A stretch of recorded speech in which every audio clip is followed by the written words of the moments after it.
Պատորն դատանից ոչ մի բան չի խոսեի, բացի միանալով ընդնելը, որ չի խախտվի, բայց կարևոր ինչի մասին հիմա ուզում եմ խոսել, կապված վստահ նաև ինձ ուսմունքի մեջ մի մեծ հատված է դրա նվիրված։ Ուզեմ առանձնացնել ու արձանագրել, մեղադրող դատախազն ասում է պետությունը մեղադրանք առաջադրել, այս մարդու համար գոնե պետք է կանխատեսելի լիներ, առնվազն ողջամտորեն ինքը պիտի մտածել, որ ինքն ինչ-որ ինչի մասին մեղադրանք են առաջադրել, ինչի պատճառով, ինքը պիտի նորից նույնը չաներ, բայց այդ մարդը անել է, ես պատճառում դատան, այս գործում հենց տես եմ արել, համար այս մարդին ես կարող մեղադրանք են առաջադրում, ես էլ չեմ արել, բայց ես էլ եմ ասում մեղադրանքով ստեղ, հետո որ ես կարծում եմ, որ այդ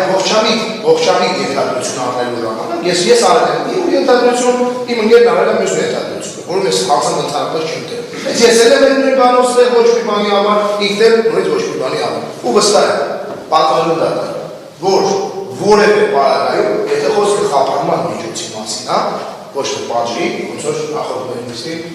հարգելի մեղադրողը ասաց, չէ՞, սխալմամբ ասաց պատիժի ես պարագ շարունակենք։ Եթե խոսքը ոչ թե պատժի խափանման միջոցի մասին է,